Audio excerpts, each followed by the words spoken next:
Let us take a look at why ascension has become easy. And there are several reasons. So the first one that we should look at is the fact that the planet itself is ascending. So we have had multiple raises in consciousness. Great ascension has taken place not only on the planet itself, but actually cosmically, with the planet being the way shower, fulfilling prophecies that had been made for many eons of time, that the earth shall one day become the bride leading the bridal procession home. This has indeed come about, and I've explained it very carefully in my book, Secrets of the Hidden Realms, how this has taken place. But let's take a look at how that has made it easier for us. First of all, the realms themselves have changed. If we view the Ascended Mastery realms the way they used to be multiple overtones of dimensions above us. Now, many of the realms have collapsed inward, and perhaps a good analogy would be to say that between realms we had octaves. Now the realms are notes apart, so it is easier for us to go from one level to the other. We are, in fact, at this point made from much different matter than what we were before. It is more light-filled. All creation is. The more light-filled creations allow easier flow of consciousness, easier transitions. When one works with the mystical realms, my brothers and sisters, or what you call the hidden realms, when one works with them and you go back and forth between them, when something happens in the cosmos, such as a raise in consciousness, profound effects are seen throughout all of these realms immediately. Only humanity lags behind because of the density of their bodies. So there is a principle at work here, that the more dense you are, the slower change can take place in terms of evolutionary experiences. We are not that dense anymore. So for that reason alone, it has become easier. That's one reason. Let's take a look at another reason. Death has, for a very long time of being studied by Toltec Naguals or seers, including myself, we studied death from every angle. They simply knew that death was called the tumbler, that it was a tumbling force. Now, in other words, something that ground against the luminous cocoon, which we did explain previously as being those light bodies of man, the etheric body, the emotional body, and so on, that is stacked one inside another around the physical body. The grinding force of death is grinding against the luminous cocoon, which is comprised of those bodies. That is what they knew that it was. They didn't quite understand where this grinding force came from, which is ironic, because the time that I solved it was in the beginning of 2005, where I finally understood what the grounding was that came against the luminous cocoon of man. And the irony of it is that the other thing most studied by Toltec seers, other than, of course, they need to know how to move between realms, is that they study awareness. They found that awareness had two forms of movement. A movement that went outwards in a straight line from source, and that it moved outwards in spirals. Trillions and trillions of minute spirals of awareness moving through all of life. This is what they traced awareness was.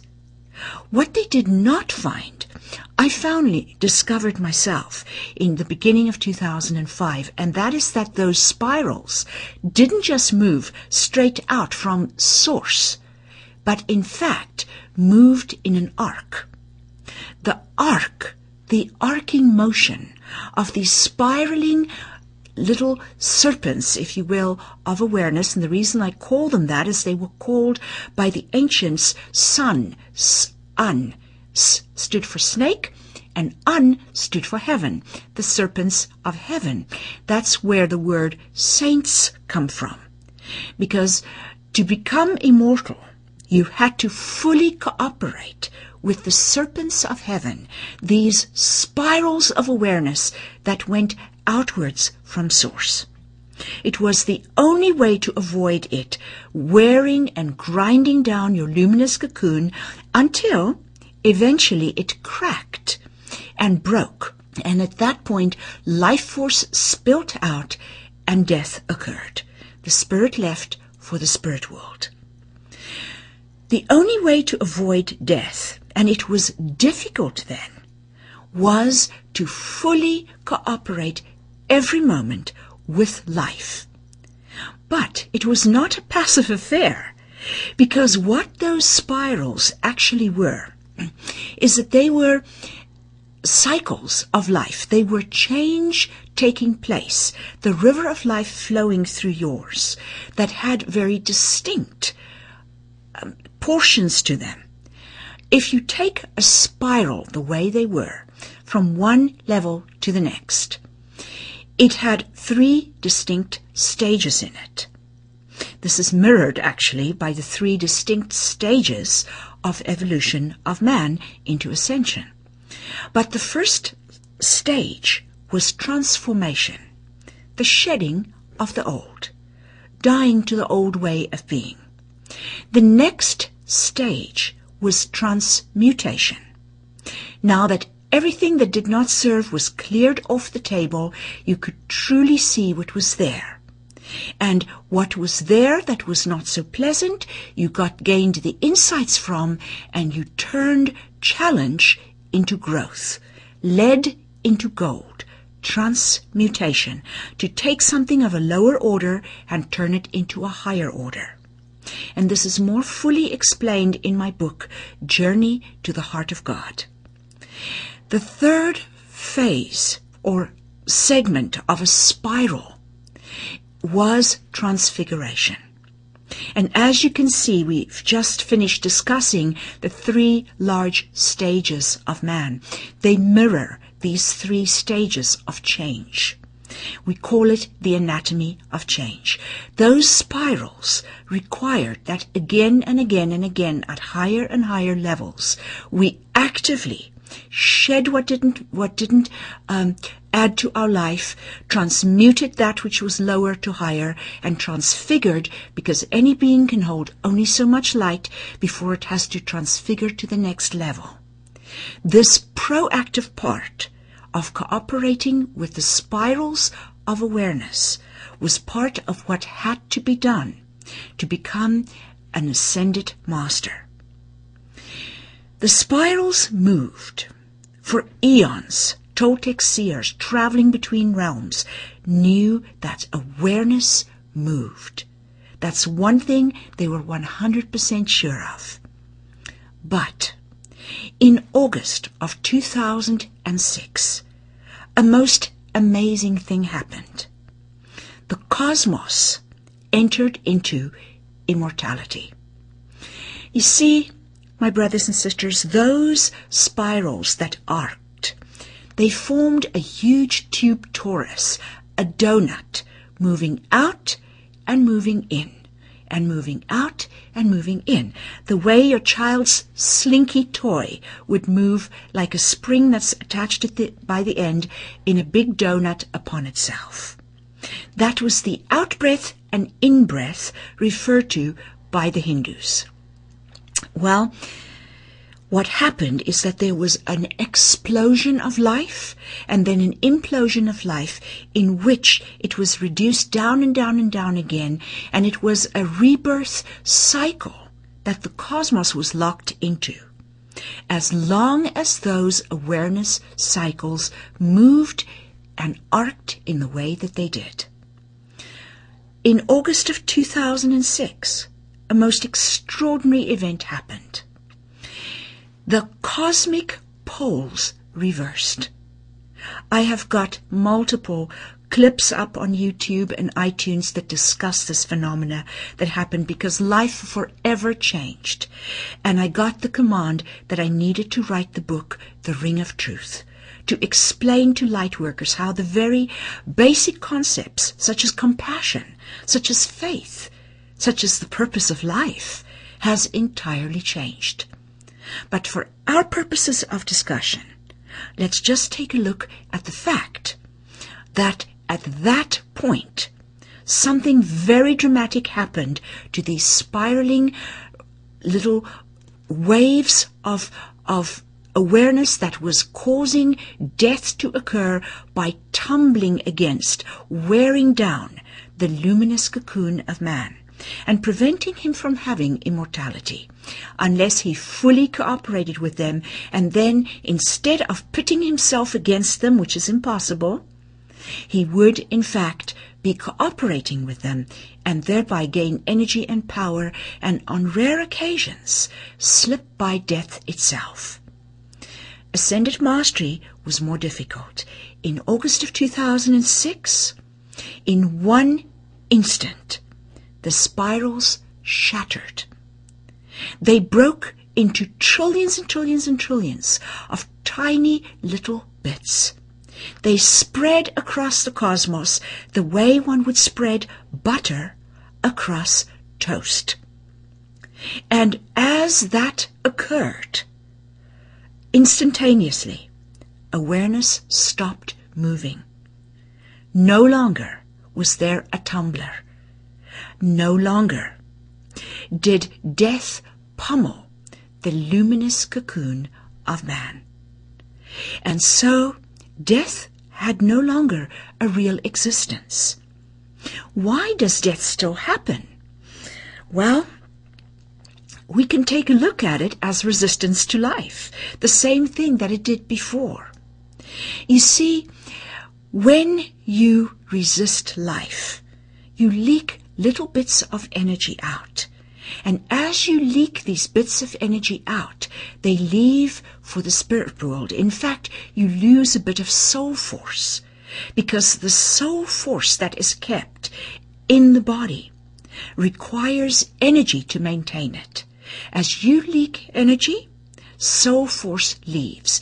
In fact, it could be called a very slow form of suicide, to oppose life, because we are slowly, bit by bit, dying. It's a choice. It is so much easier not to die, but to become an ascended master, because the real part, meaning the actual cosmic counterpart of death, is gone. Awareness spirals no longer move out and in. The cosmos no longer dies, nor does the microcosm of the macrocosm, that unique and most glorious being, which is man. Death has become a choice.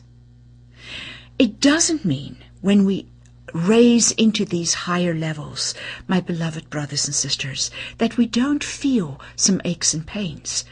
But what they are is simply areas that are signaling us that there is opposition to life. And so we immediately change it, and they immediately go away. Healing, if you will, is instantaneous. Though where there is no death, there is no disease. And as all illusion, now illusion needs to be defined in this instance as those areas of beingness that the infinite did not know whether what its creations were mirroring to it, whether it was that which it is or that which it isn't. If we define illusion as that, it was solved in August of 2006 in this monumental polar reversal that occurred within the cosmos. When that happened, disease ceased to be. Because disease was that which was manifested that the infinite did not know whether it should reject or not. So disease now is like a frequency. It's like a song within us. And that song within us simply lets us know where we are opposing life, so that we no longer need to lose soul force and energy. It has become so much easier. We're no longer being stalked by death, day by day. Toltec seers over the eons of existence reminded themselves that death was an inevitability and stalked them day by day. No longer do we need to use death as our advisor to live our highest truth, but instead we use that which makes our hearts sing as our guidance system. It indicates to us what is our highest truth. And as we live a path with heart, with full joy and passion, we live a life of immortality. But let us take a look at the subtle and the physical transfigurations that take place during these various phases that we have previously discussed. During the very first phases, which we have now noted is part of ego identification stage. The 3 phases all have to do with the transfiguration of the chakra system. And it goes like this. We've briefly mentioned that as we cease to oppose life, as we let go of that which no longer serves, that within the chakra, it no longer looks like a cone to the front and to the back, with the narrow parts meeting in the middle, in the pranic tube, in fact. But it starts to become spherical. As the chakras open wider and wider, as we start to live symbolically, seeing behind the appearances, in that second phase of ego identification, which we called the adept phase. So as we go there, the spheres become larger and larger until eventually they are a unified chakra field. Life feels different when you have a unified chakra field. You are able to receive messages from the more subtle bodies around your physical far more easily.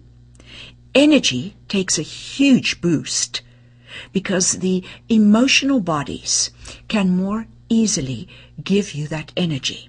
To understand this, I need to pause and go over what bodies are in this luminous cocoon that we have now several times mentioned. What are the bodies within it? First of all, you have, of course, your physical body. About an inch out from it, you have what is called the etheric body, bluish lines of light, which the Russians actually have now been able to develop a technology to demonstrate. These lines are the meridians of the body. Chinese acupuncturists have for centuries known that where those lines overlap, there are acupuncture points, there are minor chakras, and eventually, of course, there are major chakras. And they've known that they're there. Now we have the technology to show that they are there. These meridians of your body are, in fact, the etheric body that is about an inch and a half or so out from the physical. But a most glorious event happens just prior to leaving the mastery level. And when it happened to me, White light shone out of my skin. I actually could not even see my face in the mirror. It was a beautiful event, and it's similar in part to something that is described in the New Testament as the quickening that happened at Pentecost, when flames were visible on top of the heads of those who participated there. We know of the 7 chakras. We know that the 7 chakras are, in fact, the root and so on, all the way up to the crown. However, when they are fully in a unified chakra field, the 8th chakra on the left-hand side, roughly where a woman's ovaries would be, and then the 9th chakra on the right-hand side opens up. It sheds a skirt of light downward to the feet. And when these 2 chakras fully open, the pranic tube opens up completely and a flame ignites on top of the head. This is the pranic flame. It's the violet fire. When that takes place, the 10th chakra opens. And for me, my brothers and sisters, this happened in a single hour. When the 10th chakra opens, it is a pie plate size ball of white light, about a hand's length above the crown of the head. We see this depicted in Lemurian art, we see it in Sumerian art, we see it in Egyptian art. Atlantean art also shows this disc above the head. And the reason that it is such an important one is that a whole mystery school was founded on this particular chakra. It's called the Lahun, L-A-H-U-N chakra. Lahun, now we give the Lemurian language, the alphabet, and we give the numerical system and so on in the book Secrets of the Hidden Realms. But the Lemurian number 10, and remember this is the 10th chakra, this pie plate above the head. The number 10 is Lahun. It's where the law of the one came from, that later Atlantean mystery schools taught and Lemurian mystery schools taught. Lahun, La is all and Hun is one. All for one and one in all. The 10th chakra is a pie plate size, but it doesn't always stay that way. So at this time, and you see sometimes the sort of horns of Isis on the head holding up a disc. That is when the pranic tube has a great deal of force. The flame cleaves and shows the chakra in the middle of it. Those aren't horns. Those are, in fact, a divided flame on top of the head. It shows that the being depicted in the statue or the art is very enlightened. The Lahun chakra, when it becomes fully active, becomes larger and larger and larger, and eventually it encloses all other chakras. Then one is in all, and all is in one. Even as early as when you have a unified chakra field, you will find that when you feel pain in your heart, you feel it throughout your entire body. Orgasmic pleasure is felt throughout the entire body, and so forth. So a unified field allows an experience not just to be localized to a specific chakra. So when the 10th chakra opens, comes online, so to speak, enlarges, the 11th and the 12th chakra will do likewise. So we would first have the right side of the scapula, right in the shoulder blade, is where the 11th chakra is. And we have the 12th chakra in the other scapula. So the 12th and the 11th chakras are in the shoulder blades of man. When they open, wings of light shoot out behind us.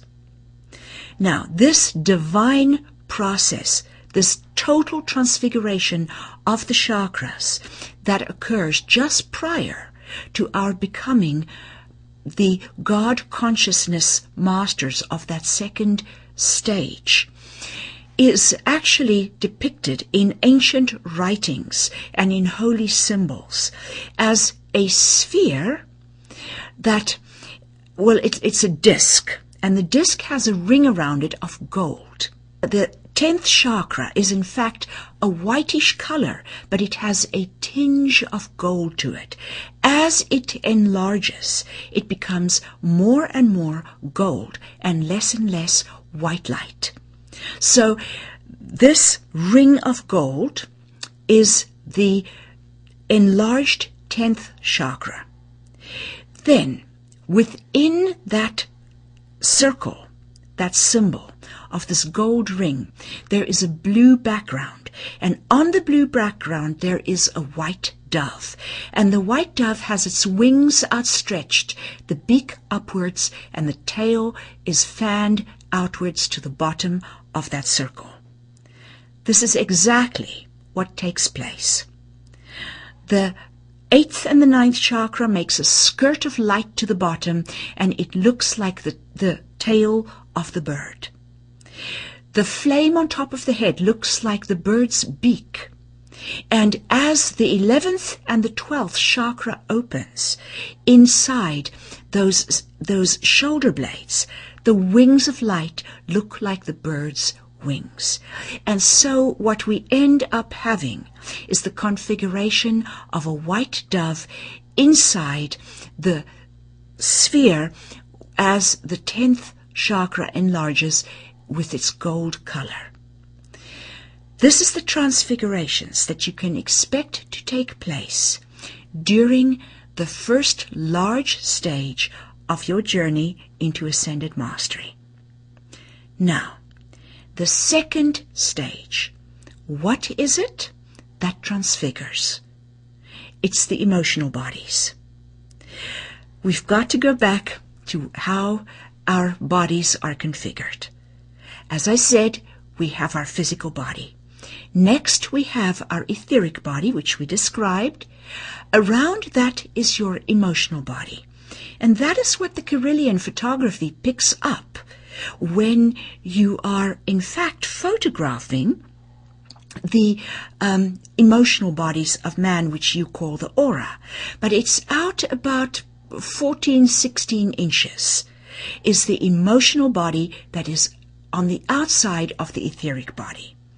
Then around that, there is yet again a linear body of lines of light. These lines are golden.